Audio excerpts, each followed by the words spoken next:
구약성경 창세기, 출애굽기, 레위기, 민수기 다음에 신명기입니다. 구약성경 5번째 성경이죠. 신명기 5장입니다. 1절에서 10절까지 제가 봉독해 드리겠습니다.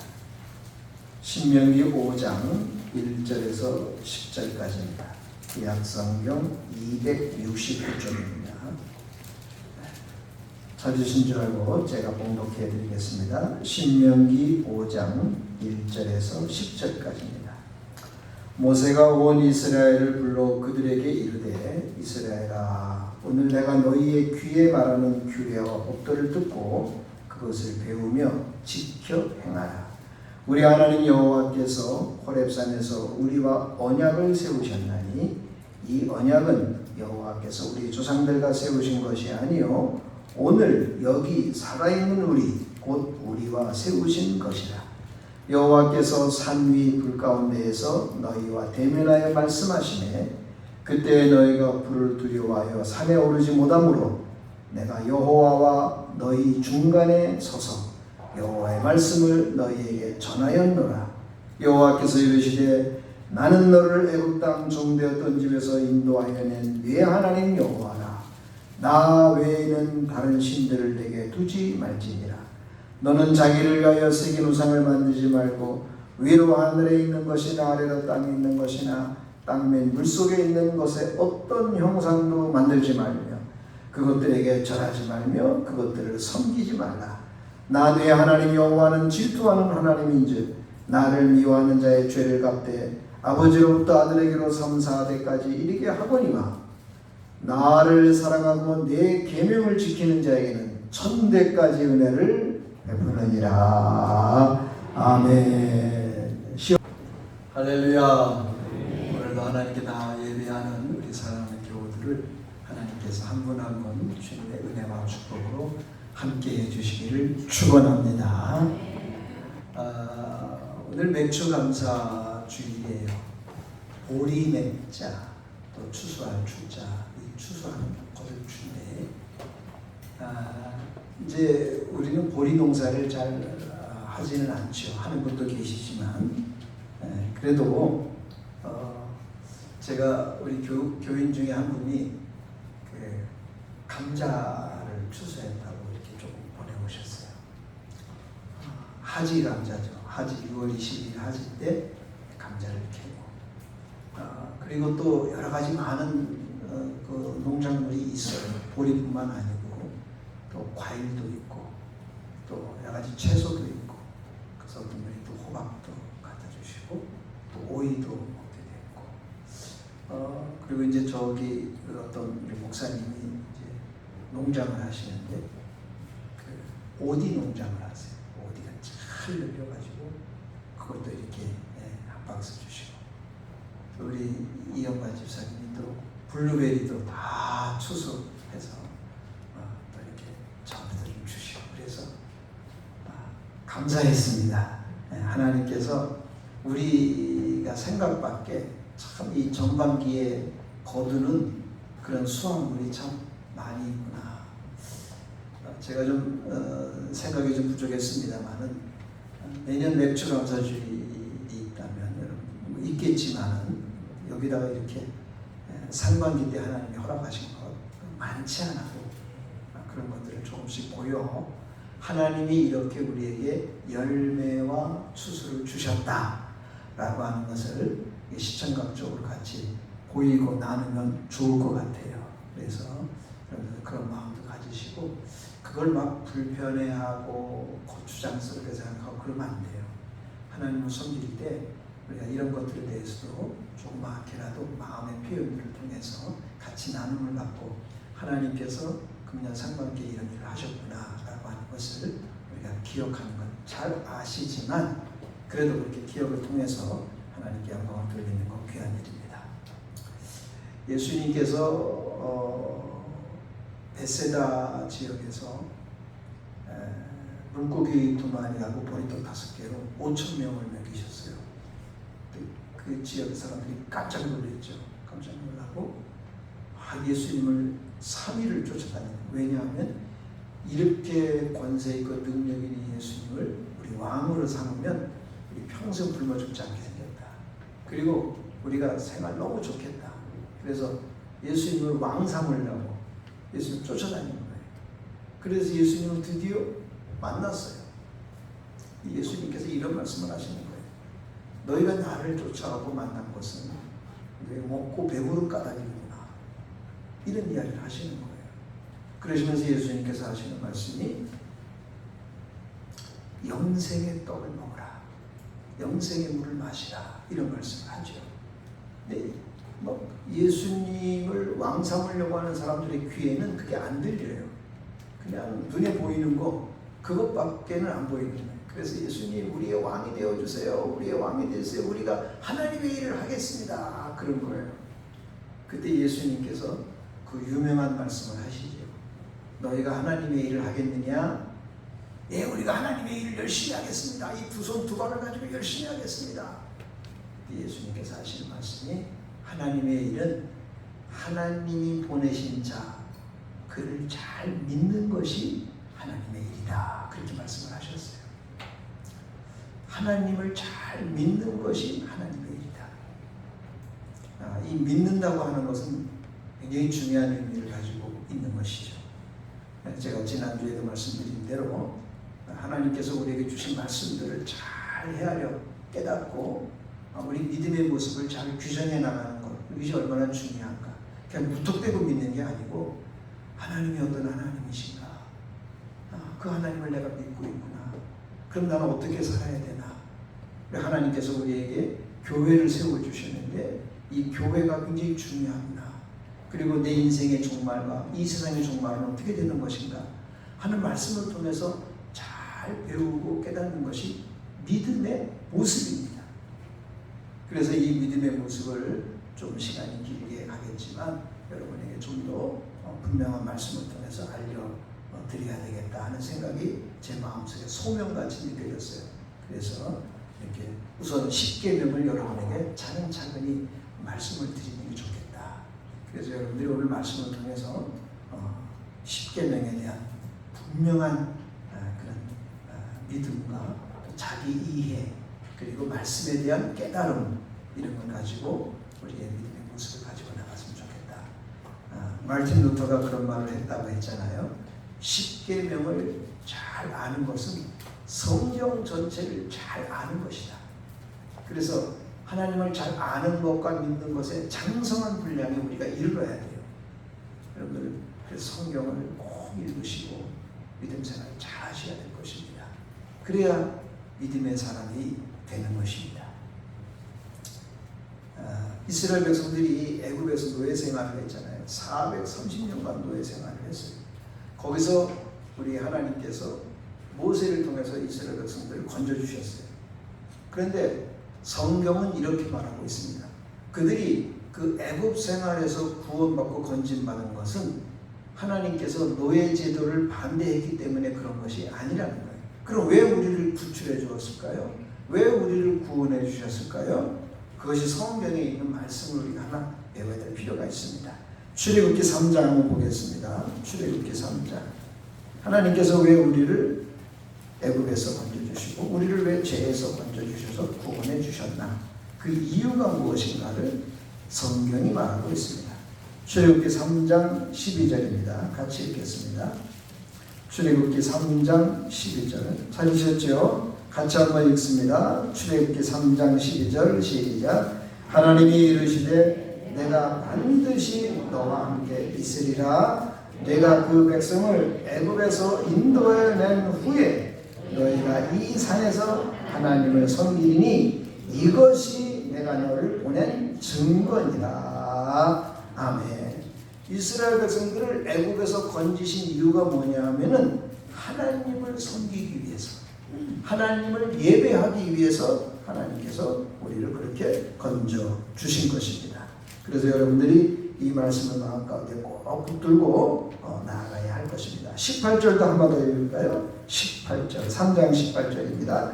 같이 한번 읽겠습니다. 시작. 그들이 내 말을 들으리니 너는 그들의 장로들과 함께 애굽 왕에게 이르기를 히브리 사람의 하나님 여호와께서 우리에게 임하셨은즉 우리가 우리 하나님 여호와께 제사를 드리려 하오니 사흘 길즉 광야로 가도록 허락하소서. 그렇게 말을 한 거예요.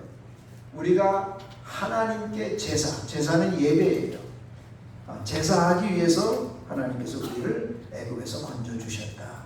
나 같은 죄인을 구원해 주시고 하나님 백성 삼으신 이유가 뭐냐? 그 이유가 뭐라고요? 하나님께 예배하기 위해서, 하나님께 예배드리기 위해서 나를 하나님 백성 삼으시고 건져 주시고 구원해 주시고 하나님의 은혜로 우리를 불러 주신 것입니다. 그렇기 때문에 하나님께 예배하는 것이 굉장히 중요합니다. 오늘 성경은 이렇게 말하고 있습니다. 우리 신명기 5장 한번 볼까요? 신명기 5장입니다. 신명기 5장 7절 한 절만 보겠습니다. 7절 다 같이 한번 읽어요. 시작. 나 외에는 다른 신들을 내게 두지 말지니라. 아멘. 우리가 하나님께 예배할 때 다른 신을 마음에 두면 안 되는 거예요. 우리 중에 그런 분은 한 사람도 없지요.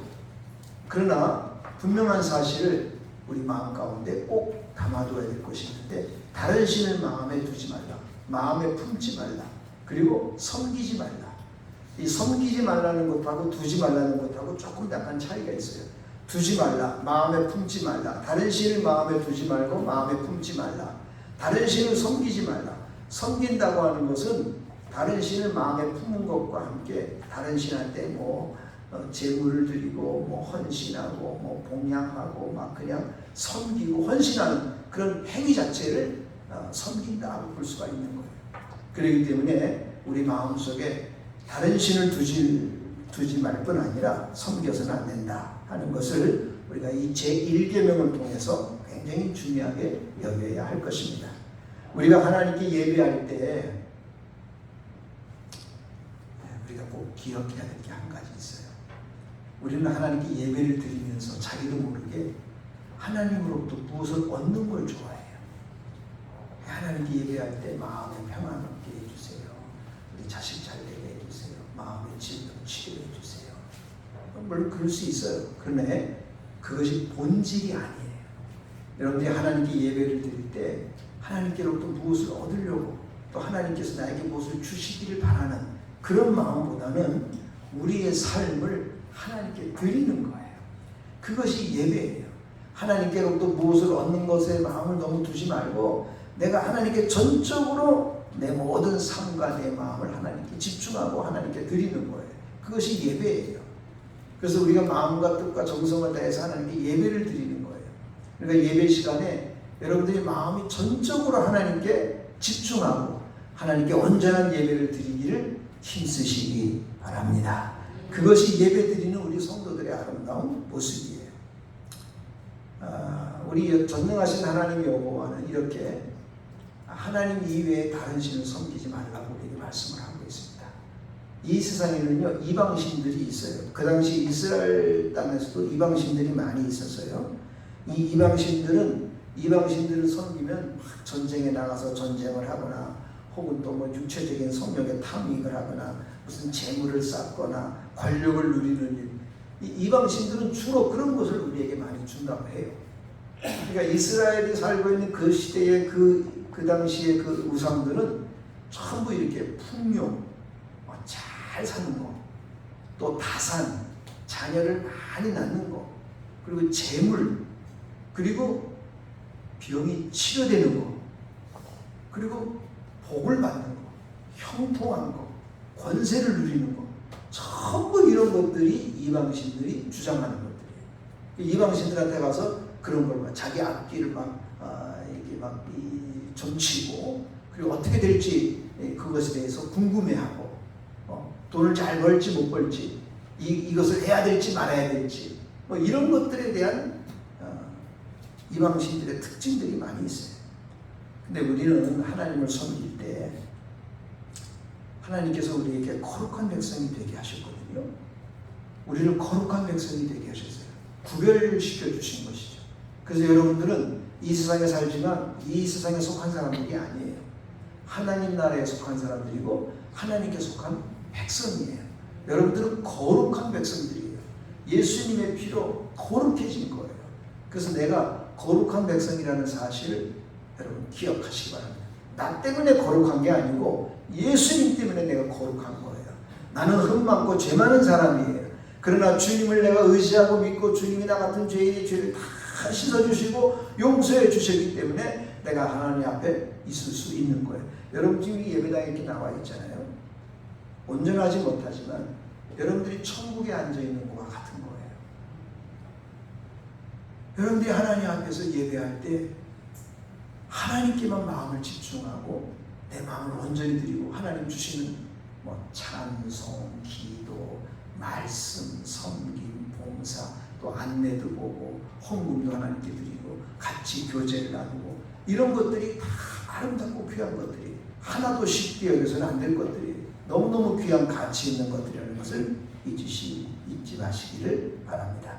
여러분들은 거룩한 백성이라는 거예요. 그리고 하나님만 섬기는 제사장과 같은 그런 성도의 모습이 있어야 됩니다. 하나님만 섬기는 거예요. 다른 신을 섬기지 않는 거예요. 그래서 여러분들이 예배를 드리면서 그런 걸 깨닫고 실제적인 삶을 우리가 여기서만 예배 드리는 게 아니고 바깥에 나가서도요, 예배자의 삶을 사는 거예요. 바깥에 나가서도 하나님 한 분밖에 없음을 고백하며 사는 것입니다. 하나님 앞에 사는 거예요. 우리가 바깥에서도 직장에 나가서도 마찬가지예요. 물건을 매매할 때에도 또 식당에 들어갈 때에도 또 식당업을 종사할 때에도 무슨 일을 할 때 우리가 어떤 경우이든지 간에 하나님 앞에 있다는 사실을 기억하시기 바랍니다. 그것이 예배자의 삶인 것입니다. 그래서 하나님은 우리로 하여금 거룩한 백성이 되게 하셨고 또 하나님만 섬기는 제사장이 같이 되게 해주셨고 그리고 하나 더 나아가서 하나님을 사랑하고 이웃을 사랑하는 사람으로 우리를 만들어 주셨어요. 그렇기 때문에 여러분들이 하나님 사랑, 이웃 사랑을 잊어버리지 마시기를 바랍니다. 하나님이 이렇게 말씀하셨어요. 나는 질투하는 하나님이다. 하나님 너무 노골적으로 말씀하시는 것 같아요. 하나님 어떤 하나님이시라고요? 질투하는 하나님이시다. 나 외에 다른 신을 섬기지 마라. 실제로는요 이 세상에 하나님 이외에 다른 신은 없어요. 그 다른 신이 왜 생겼느냐? 사람들이 만들어낸 거예요. 사람들이 만들어낸 거예요. 하나님은 여러분 어떤 하나님이에요? 여러분 출애굽기 3장 14절에 나는 여호와로라 여호와로라. 그 여호와라는 게 무슨 뜻이에요? 나는 나다. 스스로 있는 자다. 누구에 의해서 창조되거나 만들어지거나 그런 게 아니에요. 하나님은 전능하신 하나님 여호와는요 스스로 영원전부터 계신 하나님이시고 그분이 온 세상을 창조하신 거예요. 그 하나님을 우리가 믿고 있는 거예요. 세상에는요 하나님 이외에 다른 신은 없어요. 원래는요. 그럼 다른 신들이 왜 있느냐? 사람들이 만들어낸 거예요. 사람들이 자기 위안을 위해서 자기 형통을 위해서 만들어낸 거예요. 그래서 만들어진 신들이에요. 그렇기 때문에 하나님께서는 나 외에 다른 신을 섬기지 말라. 하나님은 질투하는 하나님이다. 만약에 너희가 다른 신을 섬기면 우리가 하나님 백성인데 우리가 하나님 백성이 아니면 하나님께서 말씀도 하시지 않죠. 그러나 우리가 하나님 백성이기 때문에 나 외에 다른 신을 섬기고 다른 신을 따라가면 하나님께서 3, 4배까지 벌을 내리신다고 했어요. 그러나 하나님을 잘 섬기고 하나님 말씀대로 살면 하나님 몇 대까지 은혜를 주세요? 1000대까지 은혜를 주세요. 하나님 너무 멋지신 분이시오. 은혜는 1000대까지, 증거는 3, 4대까지. 하나님께서 우리에게 원하시는 건 우리가 다 천수를 누리고 하나님 은혜 가운데 거하기를 원하신다는 것입니다. 여러분들이 나 외에 다른 신을 섬기지 말라라는 말씀 속에는 3가지 중요한 의미가 있습니다. 그것을 여러분들이 꼭 유념하시고 다른 신을 섬기지 말라는 뜻에는 이런 뜻이 있구나 라는 것을 꼭 마음 가운데 두시기를 바랍니다. 첫째로 무엇을 조심해야 되냐면 첫째로 뭘 주의해야 되냐면 종교 혼합주의를 조심해야 돼요. 종교 혼합주의. 종교 혼합주의라는 게 무슨 말인고 하니 이스라엘 백성들이 지은 범죄예요. 이 말은 하나님도 섬기고 다른 신도 섬기는 거예요. 이건 바실론주의라고도 할 수 있죠. 그러니까 이스라엘 백성들은 하나님도 섬기고 다른 신도 섬기는 거예요. 그래서 대표적인 신이 남자 신인 바알, 여자 신인 바알브리, 또 시돈 사람이 섬겼던 아스다롯, 암몬 사람이 섬겼던 밀곰과 몰레, 이게 전부 이방신들이에요. 모압 사람들이 섬긴 신이 그모스예요. 이런 신들도 다 섬긴 거예요. 그리고 하늘의 일월 성신도 막 섬겼어요. 심지어는요, 신을 조그맣게 만들어가지고 품속에 가지고 다녔어요. 세상에 얼마나 재밌냐면요, 이 신한테 이렇게 신을 이렇게 놓고선 과자를 만들어가. 과자 이게 기름에 튀겨가지고 이렇게 만든 과자가 있어요. 이런 거 잡수세요 이러고 있는 거야. 그러니까 하나님이 보시고 세상에 신이라고 손 같은 거 만들어 놓고서는 잡수세요 그리고 우리에게 복을 주세요 이러고 있는 거야.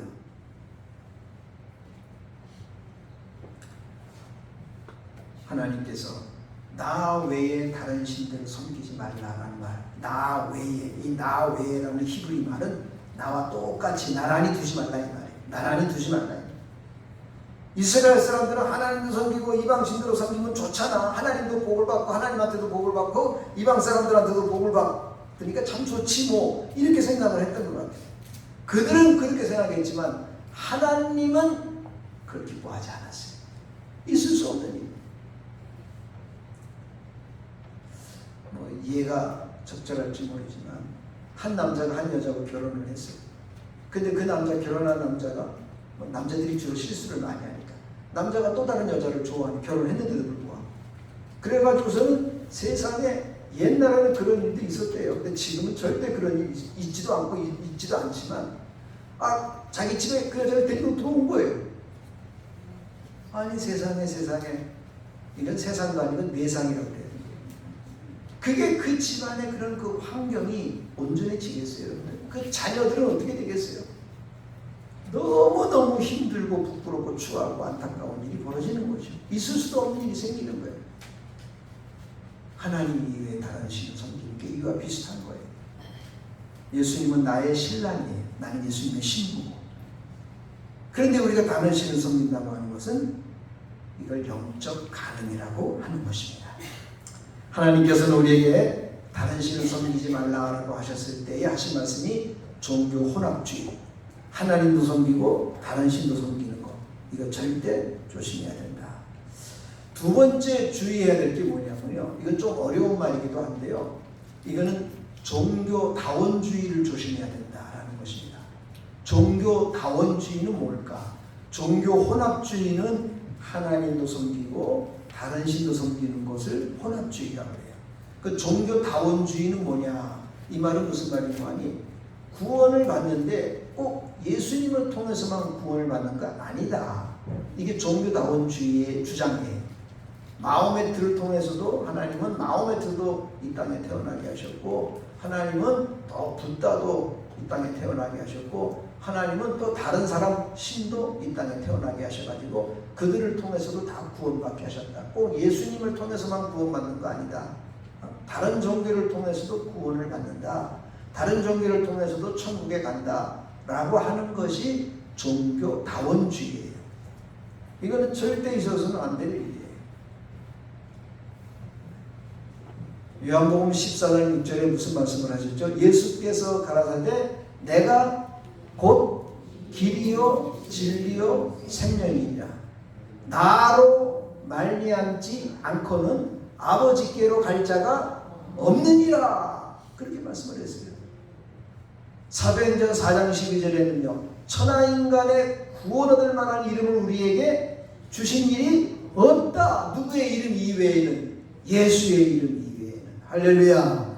예수의 이름 이외에는 구원 얻을 만한 다른 이름을 준 적이 없다고 성경에 기록을 했어요. 그러니까 이런 종교다원주의는 절대로 있어서는 안 될 일이다. 이런데 여러분들이 현혹되거나 이런데 자기도 모르게 유혹에 빠져서 보니까 어느 곳에 가보니까 뭐 희한한 무슨 뭐 그냥 뭐 놀이를 하면서 이 사람도 하나. 여러분 지금 이 저 감옥에 간 그 이만희 신천지, 그 자기가 뭐라고, 자기가 메시아라고 그런 사람이 그 사람. 나를 통해서 구원을 받는다 그러는 거예요. 그 할아버지가, 그 부시할 할아버지가 온갖 나쁜 짓을 다 해가지고 그래가지고 감옥에 들어갔어요.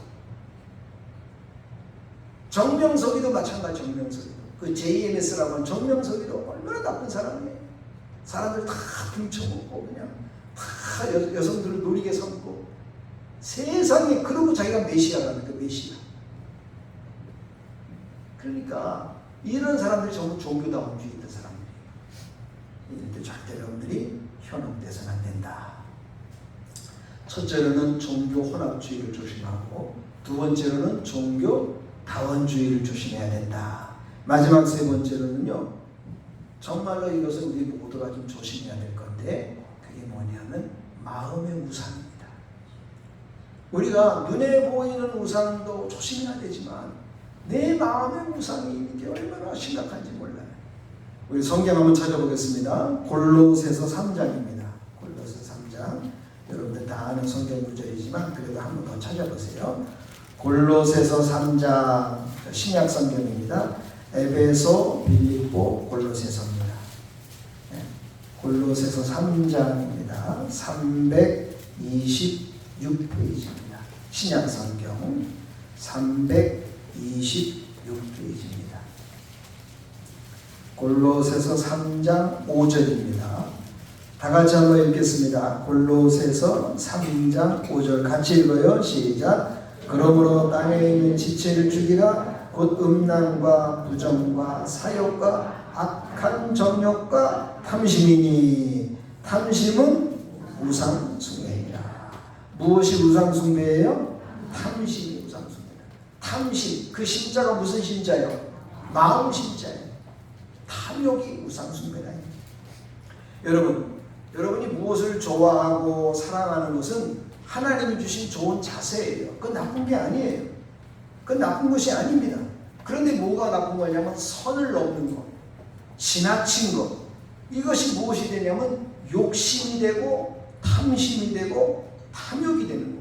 곧 우상이 되어 하나님의 뜻을 저버리게 되고 하나님의 말씀에 어긋나는 길을 가게 되는 것입니다. 성경에 뭐라고 해서 욕심이 잉태한즉 죄를 낳고 죄가 장성한즉 사망을 낳느니라. 이 골로새서 말씀뿐만 아니라 성경이 이렇게 우리에게 말씀을 해주고 있는 거예요. 돈을 사랑함이 일만하게 뿌리다. 돈이 얼마나 중요하냐 이 말이에요. 근데 중요한 것을 넘어서서 지나칠 정도로 어느 정도로 하나님보다 더 사랑할 때 그것은 우상이 되어버리고 마는 거예요. 그래서 예수님께서 그런 말씀을 했잖아요. 마태복음 6장 22절에 하나님과 무엇을 겸하여서 밀 수 없다? 재물을 겸하여서 밀 수 없다. 재물이 얼마나 높은 위치에 올라가 있냐면 하나님의 위치에 올라가 있는 거예요.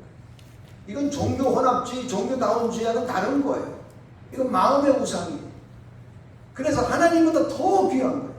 하나님보다 더 귀중하게 여기는 거. 그것이 탐욕과 탐심과 욕심으로 자리를 잡게 됩니다. 아간이라는 사람이 있었습니다.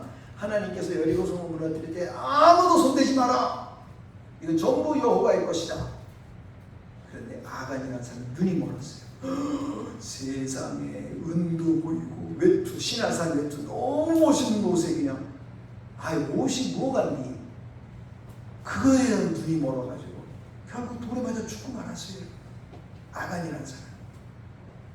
그게 눈이 멀어가지고 그걸 자기 장막에 숨겨놓고 나 훔치지 않았어요. 나 안 했어요. 거짓말까지 해요. 훔치고 도둑질하고. 그래서 하나님이 제비를 뽑아가지고 아간이 잡힌 거예요. 유다 지파 사람이 너무 안타까워요. 다윗은 어떤 사람이었어요? 자기 부인이 있음에도 불구하고 밧세바를 보고 그 남편까지 죽이는 세상에 이런 사람이 또 어디 있어요? 그래서 그 사촌형 나단이 와가지고 당신이 그 사람이다 막 그렇게 지목을 받으니까 거기서 막 충격을 받고 하나님 앞에 회개하고 그래도 그 이후에 그 아이가 죽고 그 집안이 전부 풍비박산이 되는 그 무서운 결과를 가져오고 말았습니다.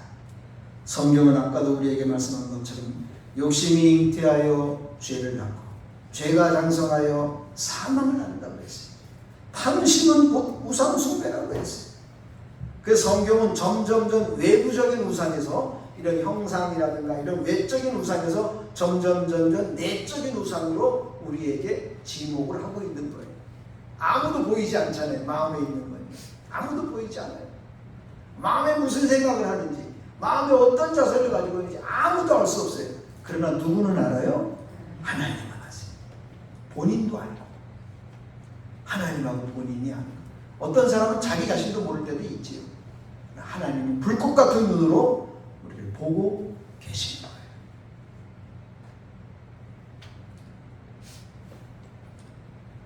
이게 어떤 목사님이 굉장히 어려울 때 정말 뺄거리가 없어요. 옛날엔 그랬어요. 목회자들이 정말 생활이 어려웠어요. 뺄거리가 없을 때 사모님도 아프고 집에 정말 쌀이 떨어질 정도 그런 어려운 환경 가운데 있었는데 비 온 다음 날 저기 지금은 광화문 쪽에, 서울 광화문 쪽에 그쪽에 쭉 걸어오시다가 길에서 돈이 떨어지고 온 거예요. 여러분, 이거 하나님 주신 거죠. 이런 비가 다 그치고 햇살이 비치니까 얼마나 깨끗한 동네에 그 길가에 이렇게 뭉치가 아니라 이렇게 구겨진 돈이 떨어져 있는 거예요. 아유, 목사님, 하나님께서 우리 가정이 어렵고 이러시니까 주시나 보다. 무슨 그것을 들었어요. 그분 표현에 의하면 그 구겨진 돈을 들었어요. 들고서는 하나님이 목사님을 사랑해서 그랬는지 모르지만 들고선 자기도 모르게 이렇게 옆을 쳐다봤어요. 근데 거기 뭐가 있어요? 파출소가 있는 거예요. 파출소가. 목사님은 하나님께서 자기를 사랑해 주셨구나. 그래서 나중에 그런 말을 한 거예요. 이 돈을 파출소에 갖다 준 거예요. 떼거리가 없고 삶이 힘들고 어려운데. 왜? 그 돈은 누구의 거예요? 자기 것이 아니에요. 누군가 이 돈으로 인해서 굉장히 힘들고 어려울 터인데 그 생각까지 못하고 남의 돈이니까 내 것이 아니니까 어떻게 할 수가 없어서 그것을 이렇게 파출소에 갖다 줬다. 이런 이야기를 제가 들은 적이 있습니다. 사랑하는 성도 여러분, 말씀을 마치겠습니다. 세계 제2차 대전이 끝나고 많은 사람들이 죽었어요. 그래서 사람들이 막 자성을 한 거야. 이건 전쟁은 정말 나쁜 거다. 이렇게 살면 안 된다. 그래가지고서는 자성을 하고 회개를 하고 다시 한번 근면성실하게 유럽인들이 열심히 일을 했어요. 그래서 음식도 많이 먹고 팔기도 하고 주택을 짓기도 하고 또 의복도 새로 많이 만들고 생필품을 많이 만들고 모든 생활에 조금씩 윤택해지기 시작했어요. 삶의 질이 좋아진 거예요. 그들이 그 무서운 2차 전쟁, 세계 2차 전쟁에 수많은 사람이 죽어서 깨닫고 자기들이 자성을 해가지고 다시는 그러지 말아야 되겠다 하고 성실하게 살고 진실하게 살고 바르게 살아야 되겠다 해가지고 열심히 성실하게 해서 돈을 벌고 생활이 윤택해졌을 때 또다시 범죄의 자리에 빠지고 말았습니다. 어쩔 수 없는 인간, 성적 욕심과 타락에 심취하고 끝없는 욕망이라는 전차에 자기 몸을 불태워가지고 욕심에 사로잡힌 그런 사람들이 됐습니다. 그러는 중에 미국의 어떤 변호사이면서 대학교 교수였던 밀라드 쿨러라는 사람이 있었습니다.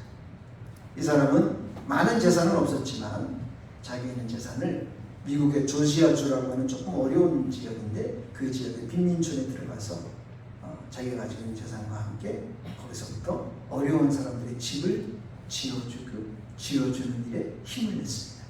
그 운동이 헤비타트 운동으로 크게 발전했습니다.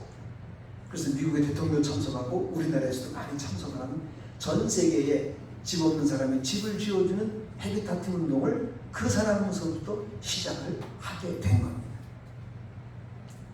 자기의 욕심보다는 다른 사람들을 위하여 삶을 살 때 그 얼마나 인생이 멋지겠어요.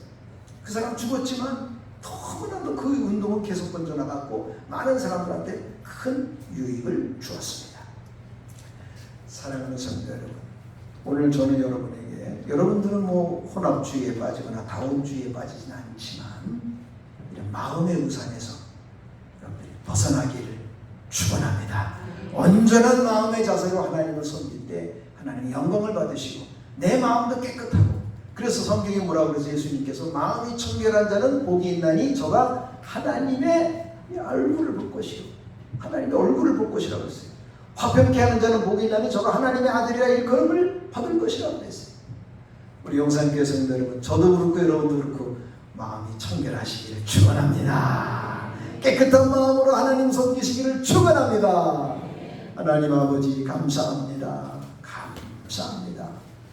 하나님 이 외에 다른 신을 섬기지 말게 하옵소서. 혹여라도 하나님도 섬기고 세상에 점도 보고 굿도 치고 이러지 않도록 저희들 도와주시고 어리석게 우상을 섬기는 일이 없게 해 주시옵소서.